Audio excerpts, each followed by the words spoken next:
Jika usiamu sudah melewati 60 tahun, setiap gerakan dan langkah yang kamu ambil, atau bahkan yang kamu lewatkan, dapat memengaruhi kesehatan jantung secara langsung. Bayangkan jika saya bilang, beberapa jenis olahraga yang selama ini kamu anggap menyehatkan, justru diam-diam memberikan dampak negatif pada jantungmu setiap harinya. Saya tidak bermaksud menakut-nakuti, melainkan ingin melindungi kamu. Sebagai dokter spesialis jantung, saya sering menemui lansia yang datang dengan kondisi yang tampak normal, namun setelah pemeriksaan, mereka mengalami tekanan darah tinggi, detak jantung tidak teratur, atau tanda-tanda stres pada jantung yang tidak mereka sadari.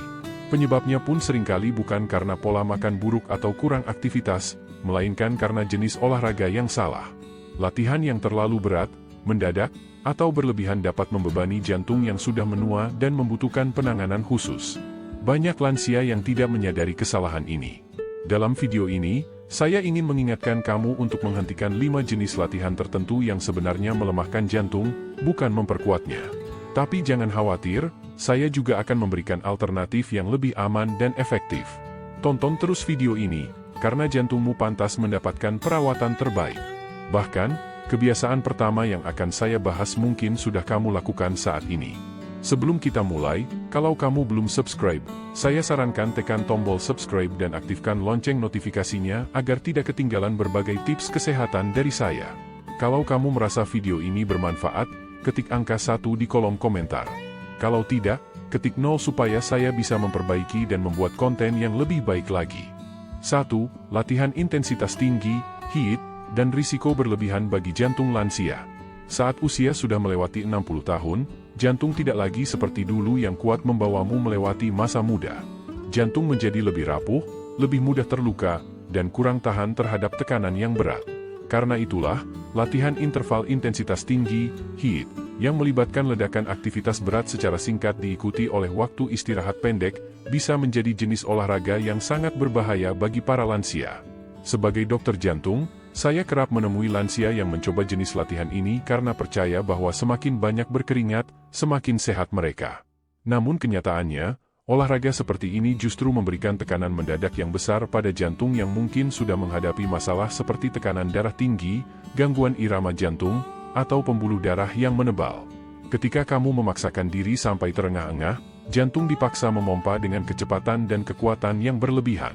Bagi banyak lansia, hal ini bukan memperkuat jantung, melainkan meningkatkan risiko gangguan kesehatan.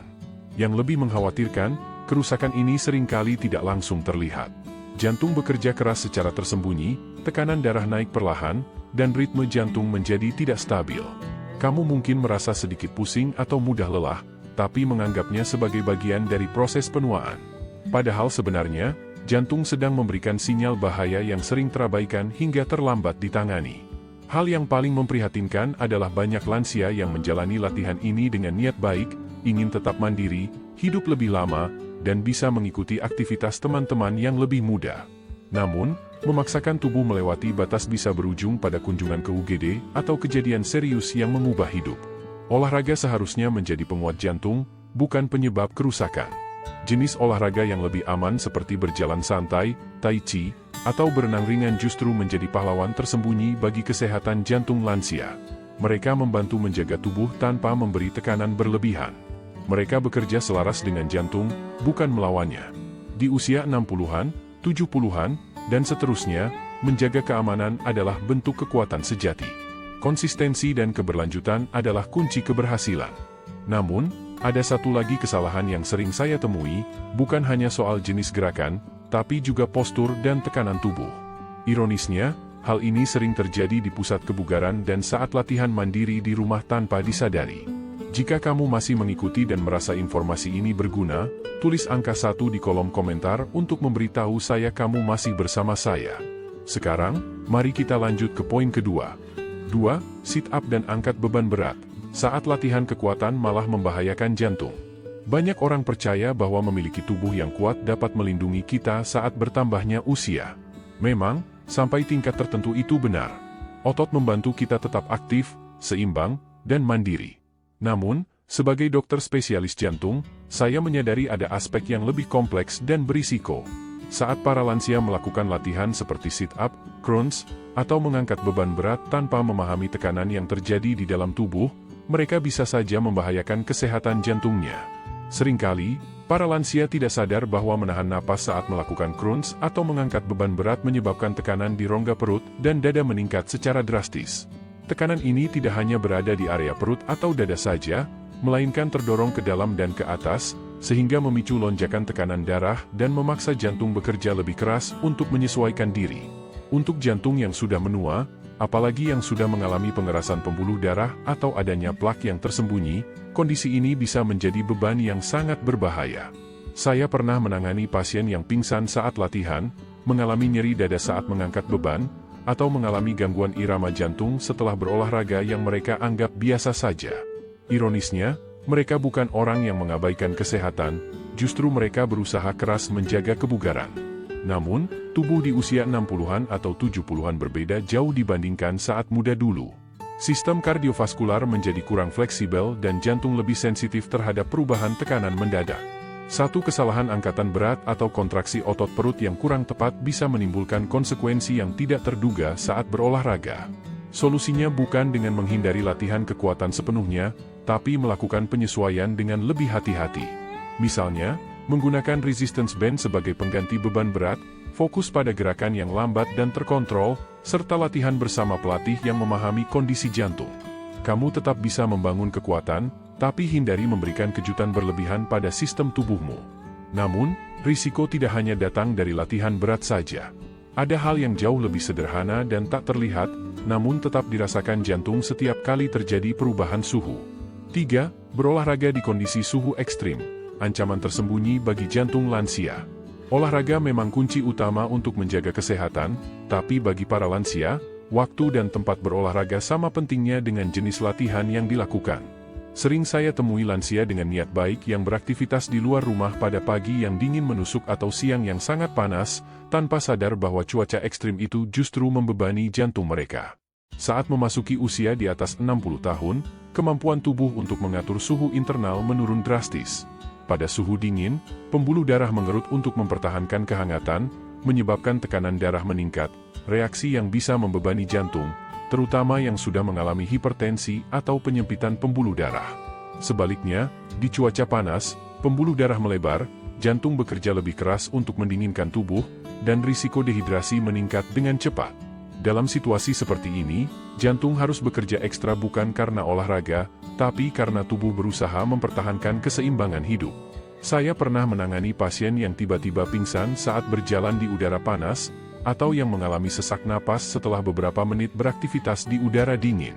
Kasus seperti ini sebenarnya cukup sering terjadi dan menjadi sinyal penting.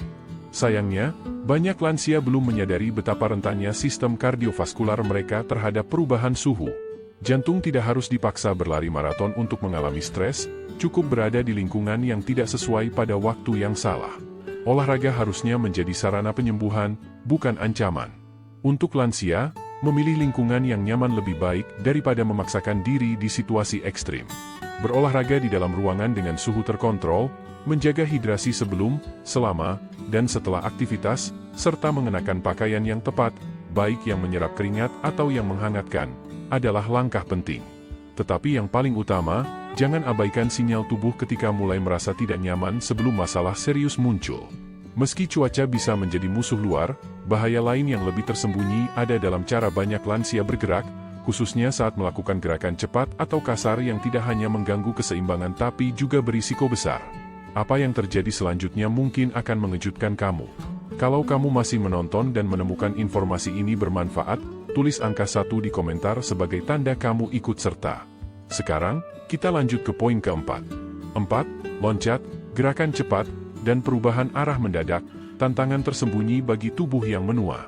Ada sesuatu yang membuat olahraga dengan kecepatan tinggi terasa menyegarkan, seolah-olah kita sedang berusaha melawan laju waktu. Gerakan seperti jumping jacks, lari cepat naik tangga, burpees, atau kelas aerobik intens mungkin tampak mudah dan menyenangkan. Namun, bagi mereka yang sudah berusia lebih dari 60 tahun, aktivitas semacam ini justru dapat menimbulkan kerusakan secara diam-diam pada tubuh yang sudah tidak lagi mampu merespons kejutan, kecepatan, atau perubahan arah mendadak seperti dulu. Saya sering menemui lansia yang kuat dan bangga mencoba mengikuti ritme peserta yang lebih muda di kelas kebugaran atau program latihan online. Namun, tak lama kemudian mereka datang ke klinik saya dengan keluhan seperti pusing, jantung berdebar cepat, atau bahkan mengalami jatuh yang tidak bisa mereka jelaskan. Masalah ini bukan soal kelemahan, melainkan perubahan biologis. Seiring bertambahnya usia, sistem saraf melambat, keseimbangan menurun, dan pembuluh darah menjadi kaku. Gerakan tiba-tiba seperti melompat, berputar, atau berbelok dengan cepat memberikan tekanan besar pada sistem kardiovaskular. Tekanan darah bisa berubah-ubah, detak jantung menjadi tidak teratur, dan aliran oksigen ke seluruh tubuh bisa terganggu. Gerakan tersebut bukan hanya menekan otot, tetapi juga membingungkan tubuh.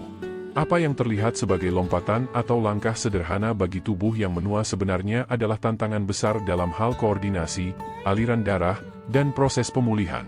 Bagi lansia dengan masalah jantung ringan sekalipun, risiko aritmia dan jatuh menjadi ancaman nyata. Yang menyedihkan, banyak lansia melakukan ini untuk tetap aktif, merasa muda, dan mempertahankan kemandirian. Namun kekuatan sesungguhnya di usia lanjut bukan diukur dari kecepatan, melainkan dari kemampuan mengendalikan diri. Bukan seberapa cepat bergerak, tapi seberapa bijak menjaga hal yang paling berharga, jantung, keseimbangan, dan ketenangan. Latihan dengan gerakan lambat dan lembut seperti tai chi, aerobik air, atau peregangan ringan mungkin terlihat sederhana, tapi sangat bermanfaat. Mereka membantu menstabilkan tubuh, menenangkan jantung, dan memberikan manfaat kesehatan jangka panjang tanpa risiko berlebih. Namun, walaupun sudah melakukan latihan dengan aman, ada ancaman lain yang tersembunyi bukan dari bagaimana kita berolahraga, tapi kapan kita melakukannya. Terutama jika jadwal latihanmu bertabrakan dengan sesuatu yang sederhana namun penting, yaitu waktu tidur. 5. Aktivitas fisik di larut malam. Maksud baik yang justru menghambat proses pemulihan jantung. Melihat dari luar, berolahraga di malam hari sering dianggap pilihan tepat. Setelah menjalani rutinitas seharian, suasana rumah yang tenang memberi kesempatan untuk bergerak. Namun bagi mereka yang berusia 60 tahun ke atas, waktu ini bisa tanpa disadari mengganggu salah satu fungsi tubuh yang paling penting, tidur yang menyembuhkan. Saya sering menjumpai lansia yang memilih jalan santai seusai makan malam, melakukan kardio ringan sebelum tidur, atau berlatih singkat di malam hari demi menjaga disiplin. Meski niatnya baik, mereka tidak menyadari bahwa aktivitas fisik yang dilakukan terlalu dekat dengan waktu tidur dapat merangsang sistem saraf, meningkatkan denyut jantung, dan menunda proses alami tubuh untuk masuk ke fase istirahat yang dalam dan pemulihan. Dengan bertambahnya usia, kualitas tidur menjadi lebih rapuh. Siklus biologis tubuh yang dikenal sebagai ritme sirkadian makin sensitif terhadap gangguan.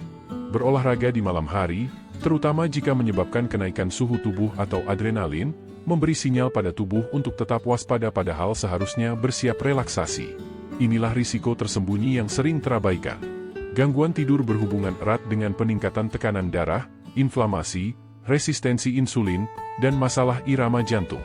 Jantung butuh waktu istirahat yang sama pentingnya dengan otot, bahkan bisa lebih. Kalau kamu sering mengorbankan tidur berkualitas demi aktivitas malam, tanpa sadar kamu mengambil waktu berharga jantung untuk melakukan regenerasi. Ini bukan berarti lansia tidak boleh berolahraga, tapi waktu latihan harus menyesuaikan dengan ritme alami tubuh. Melakukan olahraga pagi atau sore hari cenderung membantu kualitas tidur lebih baik, menjaga energi tetap stabil, serta mendukung kesehatan jantung. Gunakan malam hari untuk menenangkan tubuh, bukan untuk menambah beban aktivitas. Karena saat tidur, jantung melakukan perbaikan penting, dan ada hal lain yang juga vital di jam-jam terjaga. Kebiasaan sederhana yang sering luput dari perhatian ini kerap menjadi penyebab risiko serius bagi kesehatan jantung para lansia. Kesimpulan, sebuah pesan tulus dari hatiku untuk hatimu, kekuatan yang muncul dari mendengarkan tubuhmu dengan penuh perhatian. Jika kamu sudah membaca sampai di sini, aku ucapkan terima kasih. Itu menunjukkan bahwa kamu peduli, bukan sekadar ingin hidup lebih lama, tapi juga ingin menjalani hidup dengan kualitas yang lebih baik. Karena itulah, aku ingin berbicara kepadamu bukan sebagai seorang dokter, melainkan sebagai sesama manusia yang telah menyaksikan banyak penderitaan yang sebenarnya bisa dihindari. Selama puluhan tahun aku menemani para lansia di ruang perawatan dan klinik, mereka yang kuat, bijaksana, dan penuh semangat hidup, hingga satu keputusan kecil, kebiasaan, atau latihan tertentu bisa mengubah segalanya. Banyak dari mereka mengatakan hal yang sama, saya tidak menyangka ini akan berakibat serius. Kata-kata itu selalu terngiang karena setelah usia 60, hampir semua hal menjadi sangat penting. Apa yang kamu konsumsi, cara kamu bergerak, kapan kamu beristirahat, dan bagaimana kamu menghadapi tekanan hidup. Jantungmu yang telah berdetak tanpa henti selama puluhan tahun kini memohon perhatianmu. Bukan karena ketakutan, tapi karena kebutuhan. Kamu tidak perlu berolahraga sekeras saat berusia 30 tahun. Kamu tidak harus memaksakan diri mengejar standar usia lanjut yang aktif jika itu melebihi kapasitas tubuhmu. Yang kamu perlukan adalah konsistensi, kelembutan, dan kesadaran. Tidak ada penghargaan untuk kelelahan berlebihan, hanya ketenangan yang berharga saat kamu bangun pagi dengan jantung yang stabil dan pikiran yang jernih. Hapus pemikiran bahwa lebih banyak lebih baik. Pilihlah dengan bijak, bukan dengan paksaan. Berjalanlah dengan penuh kesadaran, istirahatlah dengan niat, dan bergeraklah selaras dengan usiamu, bukan melawan alam. Itulah kekuatan sejati. Itulah keberanian sejati. Itulah yang menjaga jantungmu tetap sehat. Meski kamu sudah mulai menjalani kebiasaan yang lebih baik dan olahraga yang lebih aman, ada satu hal lagi yang perlu aku ingatkan. Bukan saat kamu bergerak, tapi saat kamu tidak bergerak. Saat efek dari ketidakaktifan mulai menumpuk tanpa disadari, detak terakhir. Jantungmu pantas mendapatkan kebijaksanaanmu, bukan diamnya keheninganmu. Satu pelajaran penting yang aku dapatkan selama bertahun-tahun di bidang kardiologi, jantung tak banyak meminta, tapi memberimu segalanya. Ia berdetak tanpa perintah, mendukung setiap emosi, langkah, dan perjalanan hidupmu. Setelah usia 60, jantungmu perlu kamu dengarkan dengan penuh penghormatan, bukan dengan rasa takut. 5 jenis latihan yang aku sarankan untuk dihentikan bukan berarti buruk. Mereka hanya tidak cocok untuk jantung yang sudah menua. Yang dulu terasa menyegarkan, kini bisa jadi melelahkan. Yang dulu membangun kekuatan, kini mungkin justru membebani. Dan itu hal yang wajar. Menua bukan berarti lemah, melainkan bijak. Perjalanan hidupmu ke depan bukan tentang memaksakan diri, tapi tentang bergerak lebih cerdas, bernapas lebih dalam, dan memilih hal yang menyembuhkan, bukan merusak.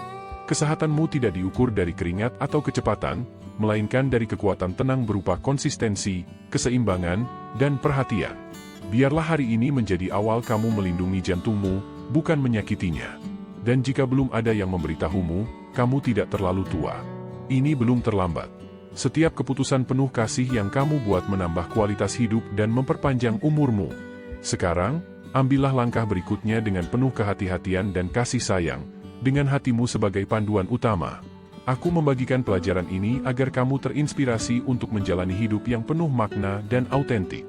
Sekarang aku ingin mendengar darimu. Luangkan waktu untuk merenung dan bagikan satu hal yang kamu pelajari dan ingin terapkan dalam hidupmu. Mari kita saling mendukung dalam perjalanan ini untuk merangkul kebenaran-kebenaran tersebut. Jika kamu menikmati video ini, tuliskan angka 1 di kolom komentar. Jika tidak, tak apa-apa, tuliskan angka 0. Masukanmu sangat berharga bagi kami. Jangan lupa untuk like, share, dan subscribe channel YouTube kami agar tidak ketinggalan konten-konten bermanfaat lainnya. Terima kasih sudah menonton, dan semoga kamu menjalani hidup dengan caramu sendiri.